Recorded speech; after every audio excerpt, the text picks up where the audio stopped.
Right, guys, welcome back to another episode of Take Flight podcast. This is episode number 139, and your favorite quartet are back for a jam packed group episode. Now, today we are discussing a very hot topic right now, and it's a word that you are potentially hearing and seeing everywhere. We are talking about a recession. Now, in the news nowadays, it's hard to avoid certain words coming up a lot: inflation, price increases, interest rate rises, redundancies, market sell offs, everything is up in the air and indicating that we are either heading towards or already in a recession. So, what can we do to prepare? Now, in this episode, we share our observations in terms of what we are seeing personally, data points, and from a business macro perspective. Then we shift gear into a constructive dialogue in terms of how we can all get ready for a potential recession and for what's potentially coming. And then to close out the episode, we share our predictions on if, when, and how long will this recession last. Now, an important caveat for this episode: this podcast is for information purposes only. Matters discussed are not intended to provide and should not be relied on as investment, accounting, legal, or tax advice or recommendation. The views and opinions presented are those of the four podcasters and or our guests, and these may of course change. Now, we advise that you seek and or obtain independent professional advice in relation to your personal circumstances. Now, finally, before the music hits, if you have 5 seconds, please remember to subscribe on whichever platform you use to listen to us. Leave a review on Spotify now. You can also leave reviews. And in case you do want to see our faces, our amazing producer, Nandi, has uploaded all our content on YouTube. So please subscribe there too. Now, let's hit the music and get into this meaty episode. Take off, take flight with you. For we never fly, but we're flying. All right, guys, we are back for a group episode, and it feels like it's been a while. So let's do our usual check-ins. Daniel, how are you feeling? Because I feel like you've just come from a great period. So how are you doing? Yeah, I'm well, feeling a bit jet lagged. For those who don't know, I spent a bit of time in the US last week in New York and Atlanta for some work and pleasure as well. But feeling rejuvenated, revitalized, and just thinking about the outlook in the future, and it's looking very bright. Daniel, one quick question. When was the last time you last went to the US, and any immediate reflections from that time versus now? The last time I went to the US was in November 2019 for Thanksgiving, so just 3 months shy of the pandemic before that began. But my last time in New York, coincidentally, was in 2016. And from my last time there 6 years ago, things have changed considerably. I think we're going to touch on it, this topic, but the price of goods has skyrocketed. The place just seems dirtier than before, if I'm honest. But I think there are so many good new things that have happened and developed in the area. But of course, my time there was very brief, so I can't really speak for it on a grand scale. But it was nevertheless, it was good to be back. Good to see family as well and see the team. And it's great to see the Daniel Johnson of old in the last 12 months, jet setting around the world again. I miss that Daniel energy, so it's good to have you back, Daniel. Yeah, and I'm very much looking forward to my next trip next month. All right. It's gonna be great. Gonna be great. He's ready. Love it. 2022 Okay. Daniel energy is the goal. That's the benchmark. Pete, Olu, how are you doing? I'm good. I can't complain. No, but I echo what you said. It's good to see Daniel traveling again, watching his stories, getting his feedback. If you're part of his close friends group, you get so much insight into Daniel's travel experience, and there's always a joy. And I'm sure from 2016, the difference is the pound versus the US. So you're feeling that inflation and the FX impact there. But on my side, I'm good. Life is good. Reaching a busy time in regards to work. So just really trying to focus on that for the next 2 weeks. And then I'm going to try to take a leaf out of Daniel's book and start to jet set, take a couple of trips. And yeah, I'm sure we're going to talk about some of those trips. Where you going? Southend on Sea.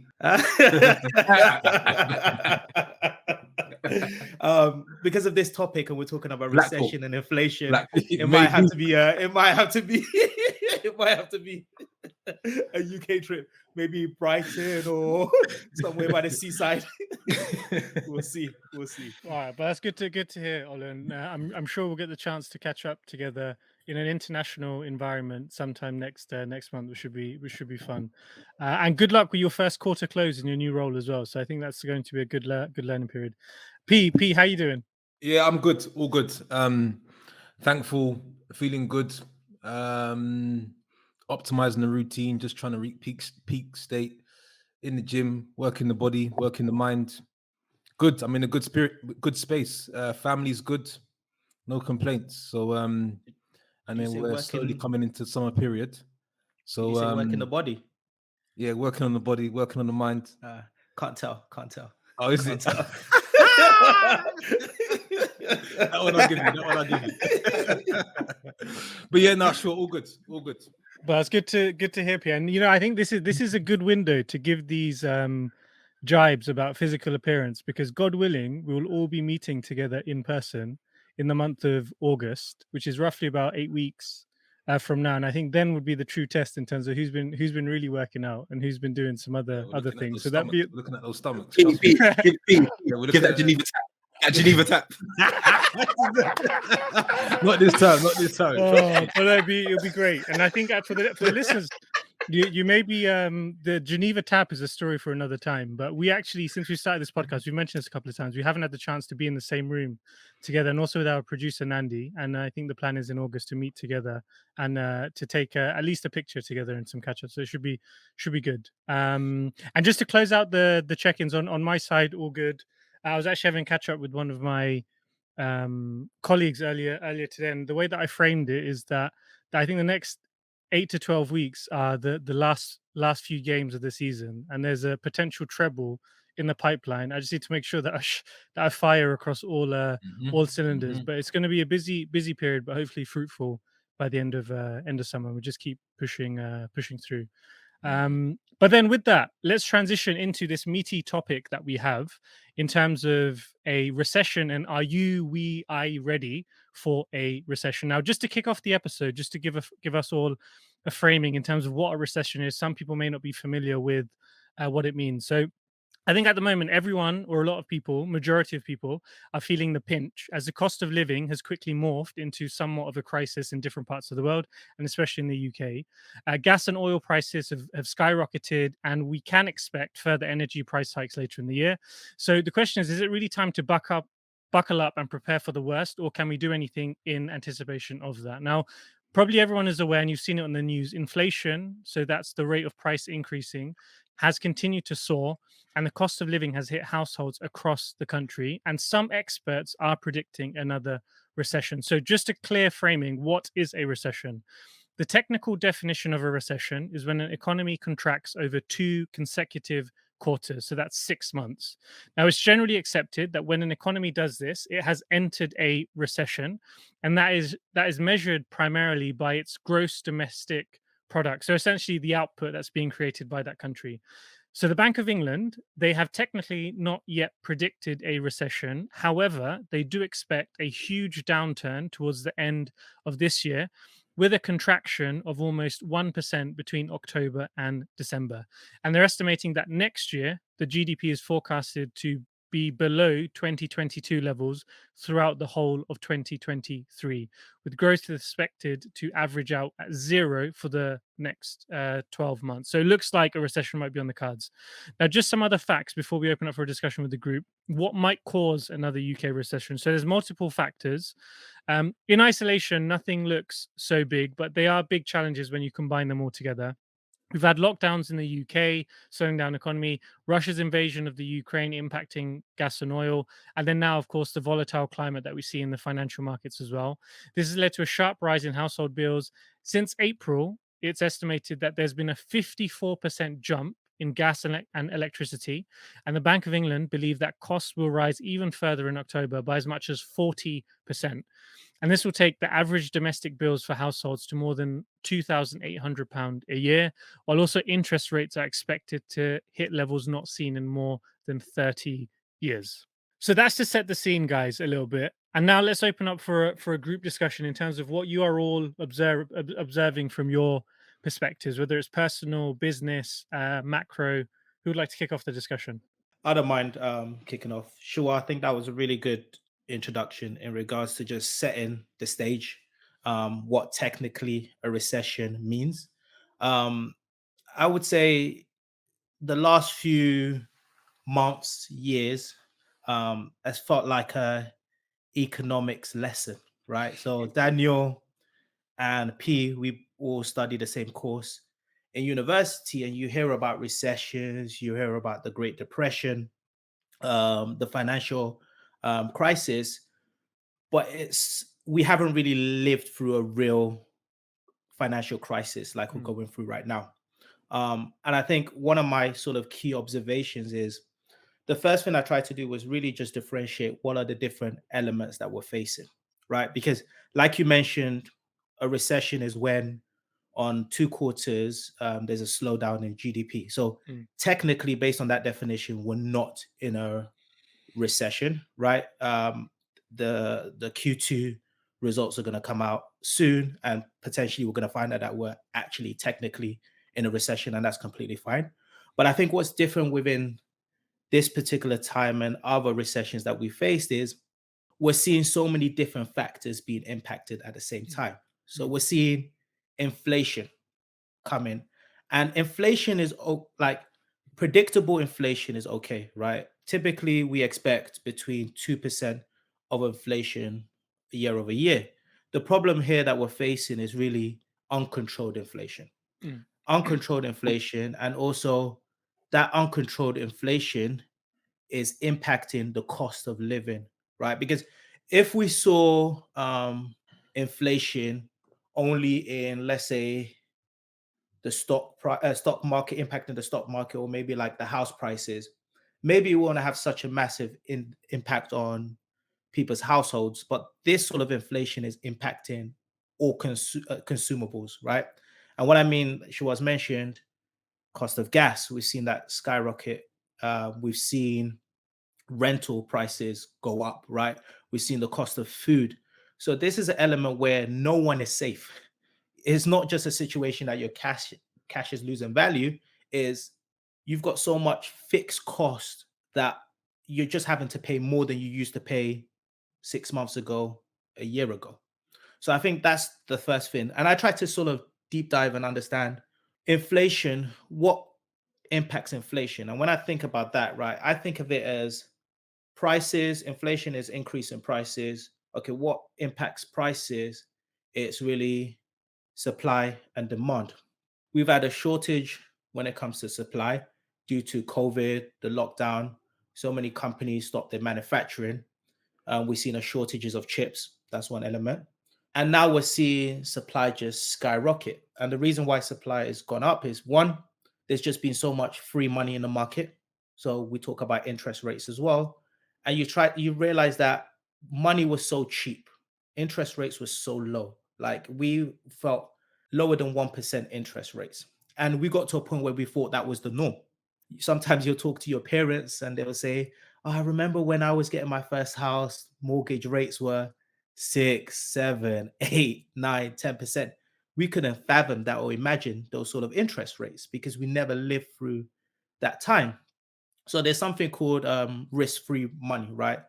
And because now we're seeing interest rates go up, people are starting to demand better returns for their money. So what this is really just causing is, it's causing a situation that the only way that you can control this inflation, and what the Treasury, the Fed in the US, what they try to do is, the way you control it is by increasing your interest rates. So now, by this, again, it felt like an economic lesson, but this is more real because you're actually experiencing this in real time. But you're going through understanding what impacts inflation, understanding how you control inflation, which is increasing interest rates, which hopefully by increasing your interest rates, you're making it more expensive for people to borrow money, which then should mean that they will slow down. But now the problem that you face with that is, if people slow down their spending, this would now start to impact the earnings of so many different companies. So then you start to see a GDP decline and a recession hit. So for me, it's tough to go through this, right? And I think we haven't seen the final straw of a recession, I'll say, where you start to see a lot of unemployment, right? I think unemployment is still holding up, where we haven't seen a large amount of layoffs. We're starting to see it in some of the big tech companies, but we're not really seeing a massive one now. So right now, in my mind, I'm thinking, okay, one, I'm learning a lot, right? Because this is our first real recession that we're going through as adults, people making income, investors, business owners. How can I learn as much as possible? Research and look at historical recessions, and then we'll talk about in the later on in this episode, but prepare for this recession. Because whenever I think of recession or recession coming up, I think of really two elements. I think of protect, and we'll go through some of the things you can do to protect yourself. And then I think about exploit. And exploit is such a dirty word, right? When you hear the word exploit. But we live in a capitalist world, and a lot of wealth is generated through a recession. So understanding, okay, what are the ways that you can exploit the recession and try to build some level of generational wealth that's going to last you 10, 20, 30 years. So I'll stop there and pass it on to the other guys because I don't want to mention all the points, but that's Although sort of my first observation. No, and Olu, I think you really unpacked a lot there from a macro perspective and really explained in terms of what we're seeing, not just in the UK, but also globally and the repercussions of that from a macro level. So thanks a lot for sharing. And then maybe looking towards Daniel or P in terms of who can maybe share maybe what you're seeing from a personal anecdotal basis or what you're observing a bit closer to home. Yeah, I can go, certainly. Just I wanted to say firstly, when there's talks of recession, I think there's the fear factor that you keep repeating it, and that's what affects consumer spending. So inevitably, there will be a recession. And I recall correctly, if I don't recall correctly, I think it was November or October last year, P put on his status, we are in a recession because of the way the market was moving. And it's not that we have to wait for them to officially announce it, because when they officially announce it, it doesn't mean from that day we're in a recession. We could have been in a recession for a period of time prior to them officially announcing it. But anyway, that aside, Daniel, did P actually say this? Yeah, he did. Oh, I'm literally. Go on, Daniel, finish and let me. Okay, you're ahead of the game. Okay. But I was going to say from a more personal point of view, and kind of how it's impacting me and my family. You know, we are heavy. We drive, and I'll share some numbers with you. So, for example, our gas and electric bill prior to the price increase, which occurred in April, we're paying £60 a month for gas and electricity combined. We got a letter or an email in March, in the March period, saying from the 7th of April, your gas and electric is going to rise to £160 per month. So already that's £100 on top of what we were originally paying. Mm-hmm. And that's for the same consumption. Nothing changed, nothing different, but it's extra £100 a month. Year on year, that's an extra £1,200, just like that. And we're on probably a cheaper tariff compared to others. I know others that will pay maybe 120 or whatever it may be, and others, then their providers are saying they're going to be paying £300 a month. And the thing is, what people didn't know is many people between October last year and April changed provider, which meant they didn't have that protection. So that potentially their gas or electric company could charge them whatever they wanted, and they had nothing they could do about it. So we hadn't changed provider. We kept with who we were, even when it was time to renew last year, because we anticipated this was going to happen. We thought, okay, the best thing we can do is to stay with our current provider. On another personal note, we drive diesel. We have a 70-litre tank. And boy, let's just say, Melissa said she went to fill up last week. She said she paid £117 to fill up the tank. And I was Madness. like, boy. And usually we fill up the tank like every 2 weeks. But I say we don't. Okay, I would say we fill up the tank. We have this thing where we don't let the tank, the gauge fall below half. So every time it reaches half, we just top it up. So we just top it up. We keep topping it up. But I noticed every time I'm topping it up, it's now getting to about £70 to top up from half tank. £75 from half tank. Before it was like £40, £50, and now it's like, whoa, when is this thing stopping? I'm holding it, looking at the numbers. The numbers ain't stopping. The numbers are not stopping. And we buy our fuel from Costco, where it tends to be kind of the cheaper place to buy it rather than Shell or BP. If you got deep pockets, definitely go to Shell or BP. Oh boy, your pockets won't be deep for long. So yeah, I'll tell you for free. But yeah, so we can definitely see it and feel it in just terms of a day-to-day living cost. Also, Melissa does the shopping, and she's been saying for about a good 8-9 months now, it's getting more expensive. Every time she goes to do a food shop, we don't necessarily do like big food shops. We just go on a weekly basis. We buy what we need, and she's finding that she's buying less goods for a greater sum. So she'll often come home and say, "How much do you think I paid for this?" I'm like, £20. She's like, "No, 50." I'm like, "Oh, okay." Things are getting expensive.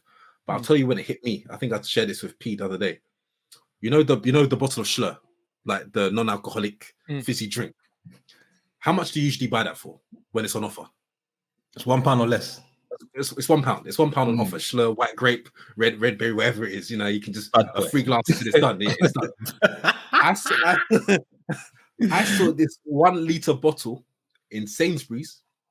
No, sorry, no, in Asda. Sorry, Sainsbury's is always expensive. In Asda for £2.40. I said, what? I said, inflation is real. Inflation is real, because what many people aren't also seeing is, and a lot of manufacturers are saying it, that they're giving the same price, but the quantity is smaller. We've all known from days, Quality Street used to be big old aluminium tin, now plastic, this thick, 10 chocolates in there, 2 fudge, 2 country fudge, 3 toffee coins. No, forget it. They're ripping us off big time. But I tell you when it really hit me, last week in New York. I always knew New York was expensive. I walk in to 7-Eleven to buy not even Fiji water. It was Essential Plus water. I don't even know if that's a good brand, but I was looking for what's more economic and cheap. For a 1 litre bottle, $4 for 1 bottle of water. I thought inflation is this is not a joke. It's really, really, really getting expensive. And what it's made me think is, I'm not rich. Am I feeling the squeeze? Yeah, definitely feeling the squeeze. You can definitely feel like, yeah, this is starting to become out of hand. But for those who are now having to decide between gas and electric or food, we're in, okay, we're not, okay, we're technically in summer. We know UK doesn't really have a summer, but the weather's warmer. But when it hits October, when gas and electric is going to increase further, and the cost of living and food prices are even greater, it's quite a scary sight for those who, you know, will be struggling. And it's not nice. It's never nice to see other people suffer or in hardship, especially when you want to help, but you may not be able to help, but you want to help. I'll pause there, but all I'll say is, from a personal level, day-to-day living, definitely seeing an increase. Definitely seeing things becoming more expensive. Definitely seeing every trip, the fuel is depleting, the price is becoming more expensive. And it's not to say that you shouldn't live your life and enjoy it. It's just that you have to be very careful. And I think we'll go into the steps of how we're each preparing to, you know, to sort of account for the cost of living increase. No, Daniel, I think that's yeah. And Daniel, that last point that you made, I'm not sure if you guys know, was it a few months ago, the guy that's in charge of Money Supermarket, they did an interview with him. Martin Lewis did an interview. I have no more solutions for you. He says the cost crisis that we're in right now, the cost of living crisis that we're in, I have no more solutions for you guys. And that's how bad it is. And I think that's the part where it's scary. I think a lot of us on this call are fortunate that we have good jobs, we have some level of safety if it's family, friends that can protect us. But there's a large population where, like Daniel said, they've got to make the decision of, do we have heating or do we have food? And that's where there needs to be a serious solution, which I don't know what the answer is. And I think one of the biggest frustration I have is a lot of people saying, oh, it's because of the war in Ukraine. I don't listen to that. That's not the reason. Like, it might have accelerated where we are, but we've been heading in this direction for a long period of time. And what Daniel mentioned in terms of the gas and electricity and the fact that there's no cap in terms of how much, in certain cases, how much companies can charge, for me, that's disgusting. And just a plus one on that, because these things were accelerated prior to the Ukraine-Russia tension. That should not be used as an excuse. Really and truly, that should not be used as an excuse by the government. And when you talk about the cost of living, you know, average pay increases aren't keeping pace with inflation. Figures from the Office of National Statistics show that wages, excluding bonuses, rose by 4.2% between February and April. But when you take into account inflation, regular pay actually fell 2.2% compared to 12 months ago.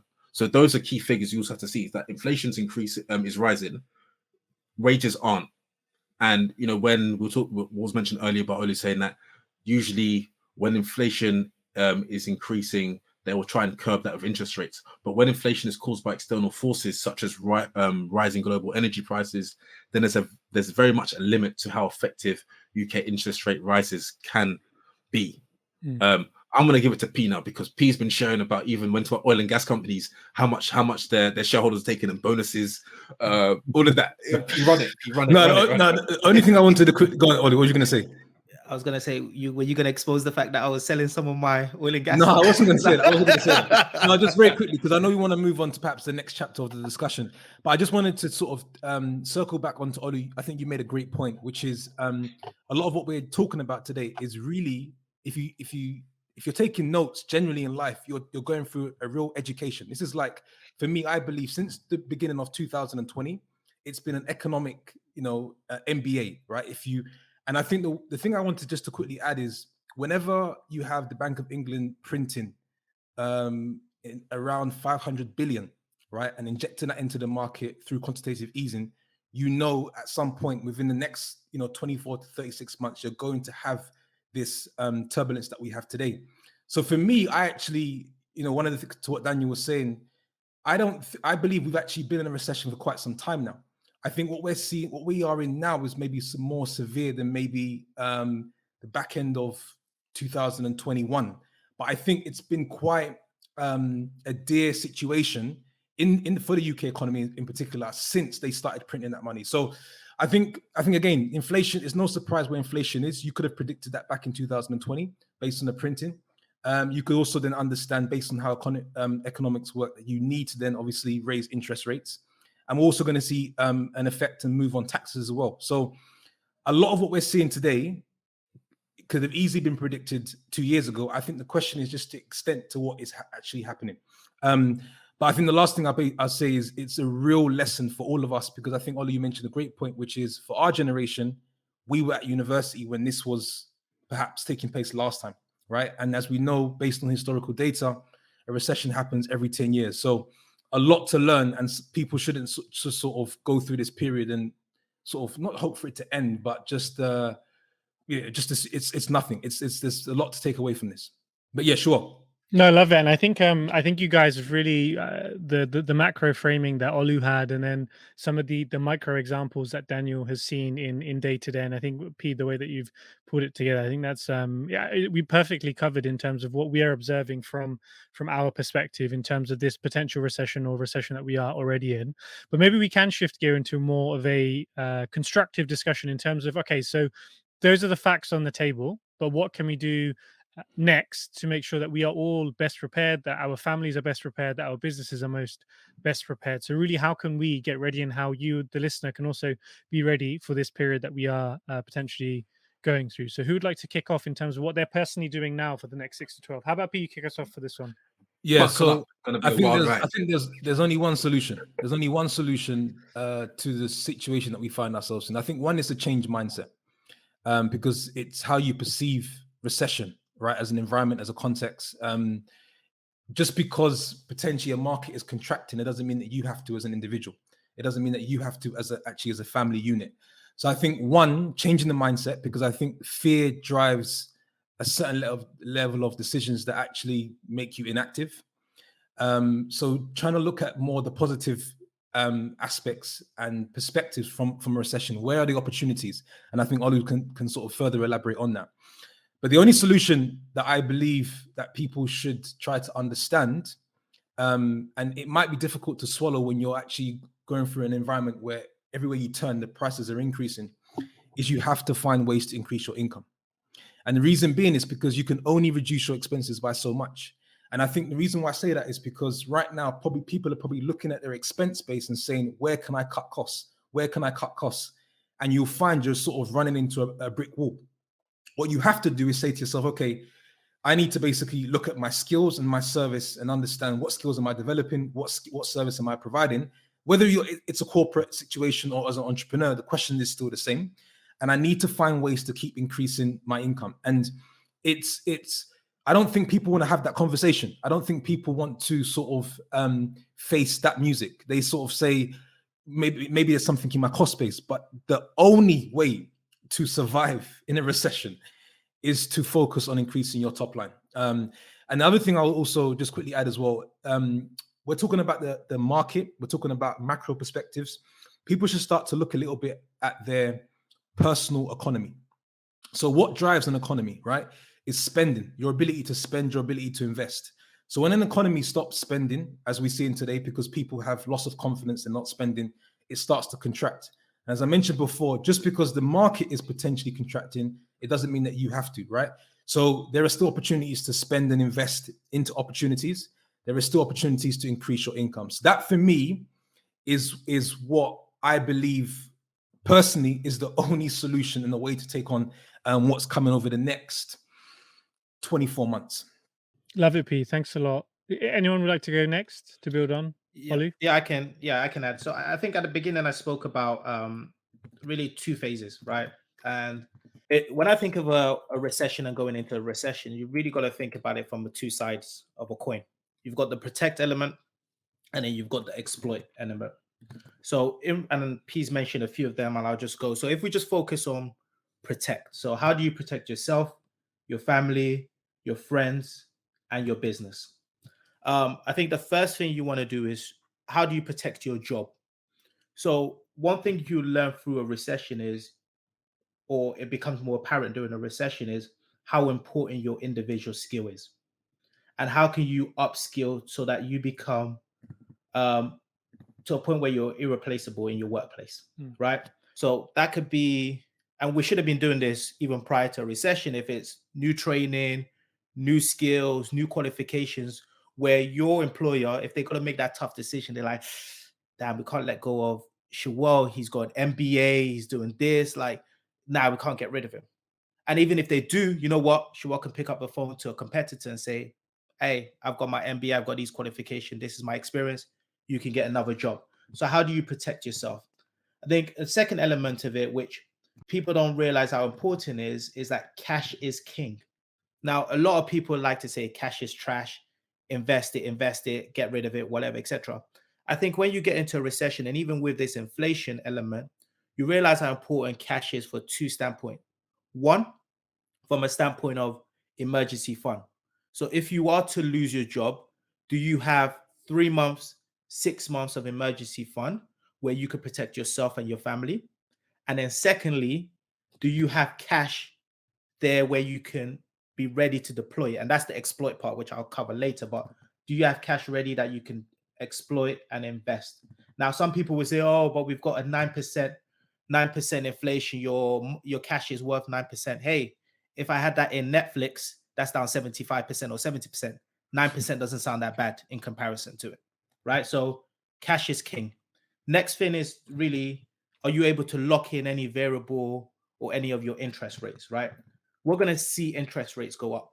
So if you're someone that's got variable interest rates on your mortgages or other elements, is there opportunity for you to lock that in? And this interest rate thing is not something where people can sit on their high horse and say, oh, look at the people just buying houses now. You guys are going to pay high interest rates. Guess what? All your mortgages are going to go through remortgaging, and you're going to come out your fixed period, and you're going to have to sign up to a new interest rate.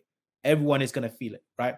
But if you're in a variable one, how can you protect yourself? Lock yourself in maybe for 2-5 years. Like Shawel said, we're not your financial advisors. Speak to your financial advisor. This is what I'm doing. Next element in that protection side is going through your budgeting. So you want to understand, what are you spending your money on, and what is inflation, recession sort of impacted. So like, there's elements that you can't control. You got to spend on food, right?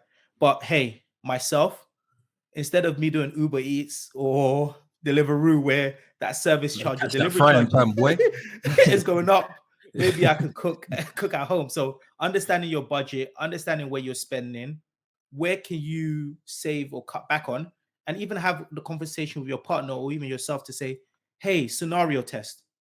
If I was to lose my job, what are some of the things we could cut back on? or not?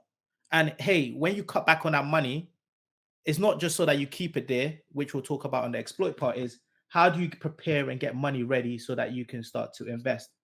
And then the last sort of protect point that I will say is, which a lot of companies, and this is more businesses, is be careful of your leverage and how much debt you carry. And I think so many businesses are going to go out of business due to the fact they've got such a high debt level and they're not making enough income or profit associated to that. Same with us personally. We invest in property, right? A lot of people have purchased properties that are overvalued. If there's a slight pullback on it, you might get to a negative equity position. So during that period of time, are you able to do some repayments so that you could protect yourself from that negative equity? And then the second side of that coin is, how do you exploit? So exploiting means that during this period of time where people are fearful, this is the best time to invest. Now, personally, myself, right, I think the last sort of few months has been realization. I'll say a realization into generational wealth, into finance and investing, right? In 2020, we saw a massive correction in which I invested a lot of money into the markets. We saw really big growths. In 2021, last year, if I'm honest, I didn't invest that much into the market because I wasn't excited. Everything was just so overpriced, right? In 2021, I didn't buy any crypto. I didn't buy any of my Apple stocks. The only thing I pretty much purchased was oil and gas stocks, and that's because I get a discount. I get a discount on it, and it wasn't as highly valued. Right now, I've started to become excited again to invest in the market because I've seen such massive corrections in the market where I'm like, okay, Amazon has gone down by a certain amount.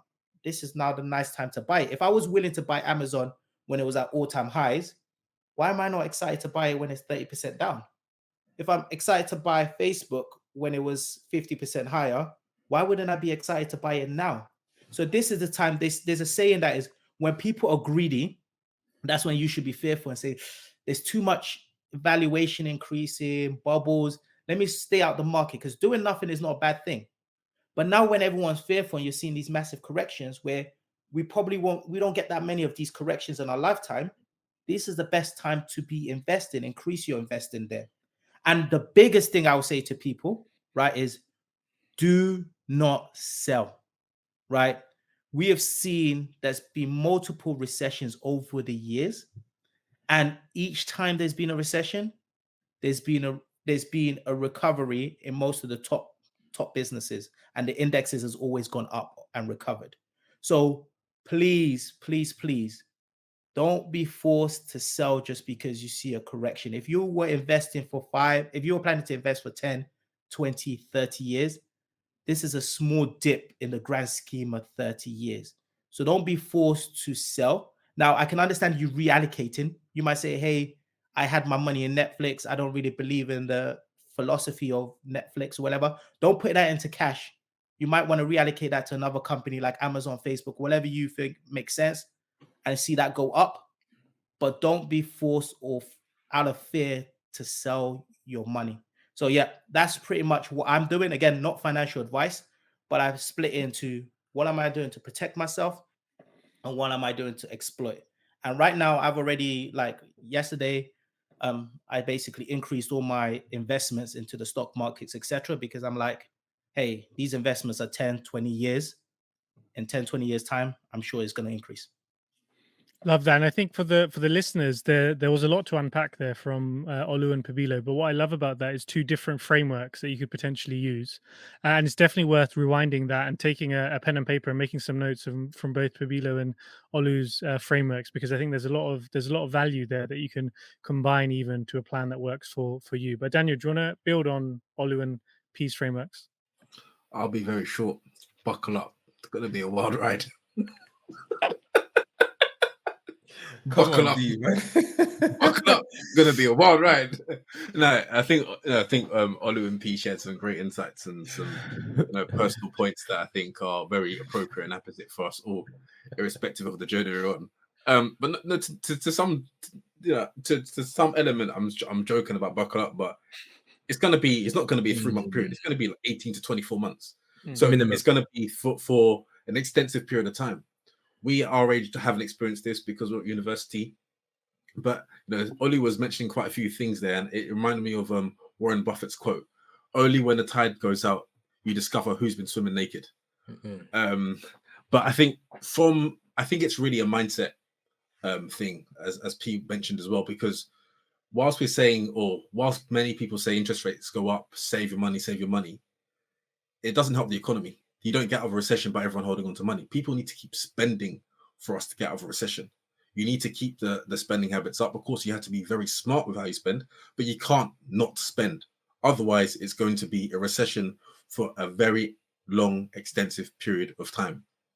But I do think it's all about the mindset, because we could be in a recession right now, and unless the B of E announced that we're in a recession, or the ONS announced we're in a recession, everyone will continue as they are. And I've always been intrigued by who benefits from a recession, because ultimately there has to be a winner. We can't all be losers. There has to be winners. There's some very weird things that you discover when you do such research and searches on who benefits. For one, Olu was mentioning about Uber Eats, but ultimately grocery stores benefit because people aren't buying takeaways. People aren't going out to eat. They're going to buy the ingredients to cook a meal. They want meals to last longer, to feed the family, do bulk meal prep. The sweets industry, funnily enough, benefit as well, because even in the recession in 2007, 2009, Cadbury profits increased by 30%. Nestle increased profits by 11%. And even I think some of these old chocolates like Snickers, Mars bars, and I think Tootsie Rolls in the US were actually invented in the Great Depression. So things do come out from such things. Even bars kind of benefit. People tend to be a bit down to do their binge drinking, the alcoholic consumption. But yeah, I think in tough times people tend to turn to such things. But I just, from a different angle and different perspective, who can benefit. There are many things, and like P mentioned, there are always opportunities. I've shared it before. Crisis in Japanese in kanji spells danger and opportunity. And it's really your perspective. What do you want to believe in? Where do you see your side of what pendulum do you see your side swinging on? Because yes, it can be tough, but there are also opportunities that are going to exist. When we saw the .com boom, many companies went bust, but then some of the greatest companies came from that burst. And similar right now in the tech industry, tech stocks are down 70 to 80%. Things are going to emerge in the Web3 space that are going to be here for decades to come. So whilst it's not necessarily nice to live in, we also have to think about what opportunities, to Ollie's point, can we exploit? Where can we identify opportunities that will, right now, it can be painful, but long term, will flourish, will thrive. Love that, Daniel, and I love the optimism and the constructive nature of that advice as well. And I think it really put a lot of people in a strong position. I think what's been great about listening to you guys is there's such a various different pathways that you can take during this 18 to 24 month period that we're going to go through. But I think you can pull advice from all of those elements and put together a great plan for yourself. I think from my side, and what I love about it is I've even got my own framework as well. So that's why I was laughing a little bit, the way that P and Ollie were framing theirs, and Daniel was showing his in terms of the multilingual Japanese element as well. Daniel, that's a nice bonus to chuck in. I think on my side, it's a framework that I've shared as well. So it's really around education, exposure, and expansion. So the way that education element works, I think during this period, and Ollie already alluded to it earlier, if you can double down on your own skill set that you have, your own education, it doesn't necessarily need to be a formal education that you part a lot of money for, but it could just be being knowledgeable in areas, listening to podcasts, listening to Take Flight podcasts, for example, watching YouTube videos, watching the news, being more in tune with what's going on in the Financial Times. All of these elements will keep you educated and keep you sharp. I think being sharp during this period that we're going to go through is going to be very, very important and really will separate you from the pack. So that education element is the first part. The exposure element is the bit where your network that you are exposed to, they need to know what you're doing, who you're doing it with, what you're working on, and you cannot afford to disappear in the next 6 to 24 months. Whatever space you're in, whether it's your own business, whether you're working in a company, any space that you're in, the people around you need to know what you're doing, how you're doing it, and who you're doing it with. And this network will go a very long way, because during that period, some people will disappear. You won't hear about some people, and it'll be difficult to find them. But the ones that really stick out and continue to double down, whether it's individuals or companies, are really the ones that will be set up for success in the long term. So I think all of us individually need to ensure that we're keeping that exposure up. And the last piece now, and I love how everyone's mentioned it in different ways, but it's really this expansion element. So for me personally, during the last 2 years, there were moments where I was thinking, and I think P and I have shared this at the beginning of the pandemic. P and I were looking at a joint deal together, and it was quite a sizable deal at that time. But the pandemic had just kicked in, and we weren't sure whether we go in or not. And then we paused because we wanted to see what the market was going to do. And then we decided that actually let's individually build what we're doing, and then we'll continue to build together at a later date. Now, many other people at that point completely stopped to push forward. But the difference was that we continued to expand, and that has now 2 years on put us in a great position now. And this has helped me to double down in some of the best relationships during the last 2 years. This has helped to change career tracks. This has helped to invest in my education. And all of these has put me at a much stronger position than I would have been 2 years ago if I didn't. And all of these guys that you're listening to on the podcast have done this in different elements in different areas.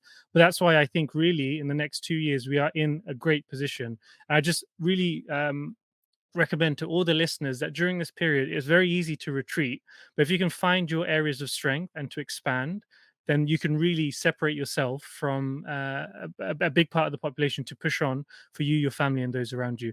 Just the last one, and this is a bonus one, is really to think in the next couple of years to continue to prioritize your health, because times will get tough. Stress levels will probably increase. Your appetite to sleep may reduce.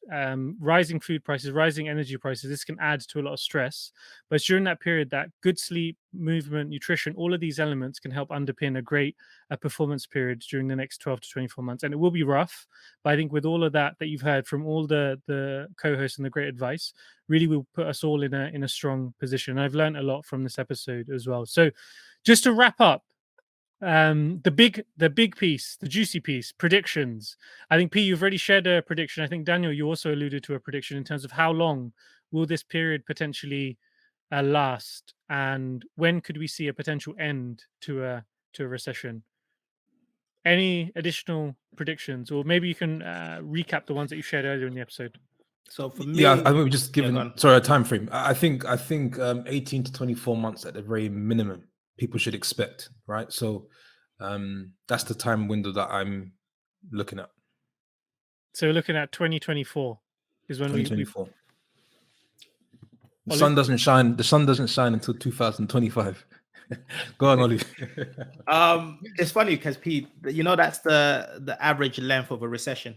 That's exactly spot on in terms of average time. So did you Google that, or is this? No, that's just, I'm telling you, since 2020, I could have told you all of this. Yeah, so that's actually the average time. The longest sort of downturn we've seen was 65 months.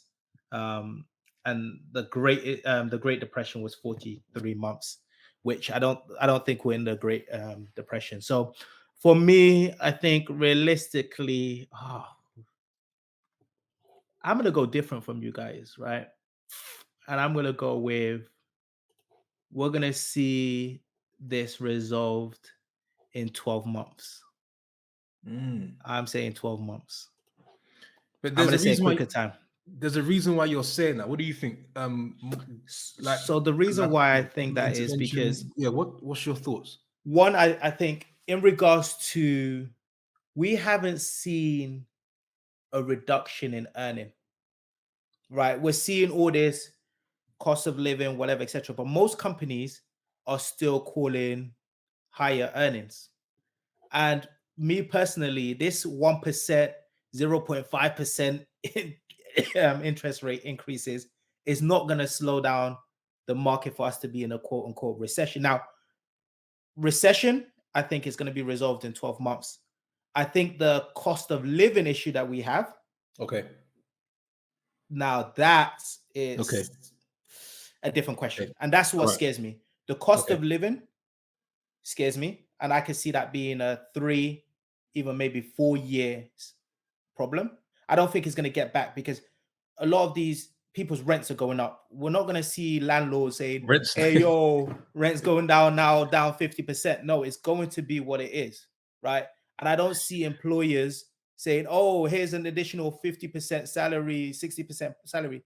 So that cost of living element, for me, that's a big problem. And if we get into our reliance on debt, like the debt bubble, which we haven't seen that pop, if we get to 10, 20% interest rates, everything's burning.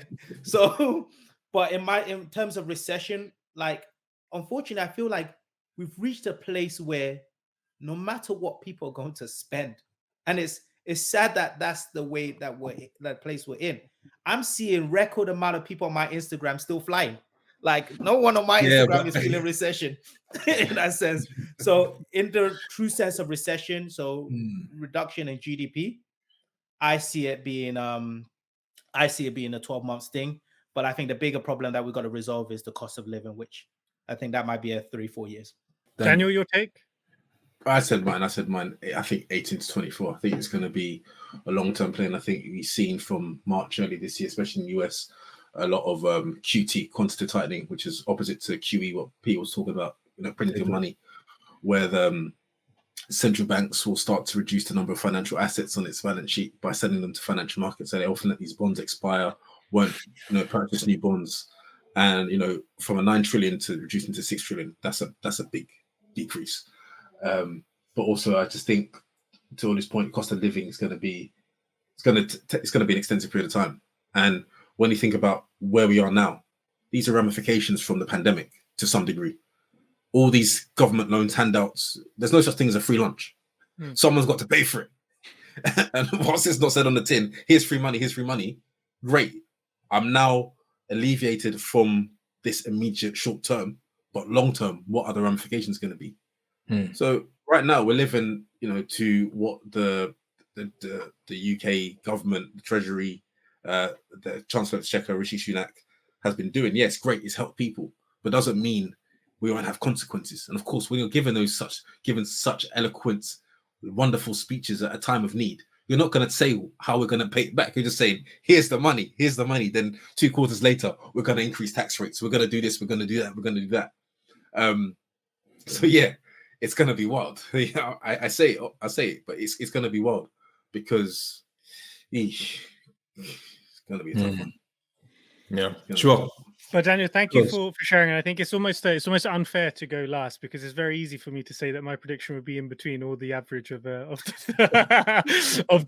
three of yours. But no, I think this has been a great conversation. The only thing that I would add my prediction is that I think it will get a lot worse before it starts to get better. I think in terms of the restructurings that we'll see in some of the larger companies, unemployment levels, I think this will get significantly worse than where we are today. And then only after then will we start to turn on the inflation and get better. And I think just holistically speaking, if you do zoom out a little bit, the human race, especially in the last 20, 30, 40 years, we have always been able to get our way out of it. So it's just something to keep in mind. Yes, on the news, there's a lot of doom and gloom. It does get tough, but we've got through 100% of the recessions that we've gone through in the past. And I don't assume that the human race won't get through it this time. And just the last comment I would add, and this is a compliment to my amazing colleagues in the call.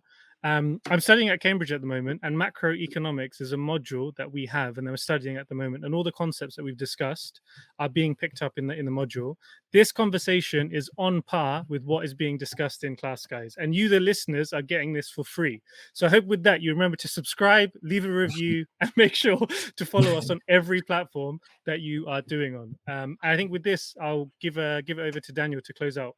Thank you all for listening to episode 139 of Take Flight Podcast. We certainly hope that this has been an educational episode, very different to what we've put out in the past, especially sharing some personal stories, some insights, and also our view on current state of affairs and where we think the market on a global scale is going to be heading. As always, if you have any feedback for us, find us on Instagram at Take Flight Podcast, and be sure to check this episode out and all subsequent episodes on YouTube, where you can have a real live interactive experience with us all. Until next time, stay safe, God bless, keep well. Take off, take flight with you. We never fly, but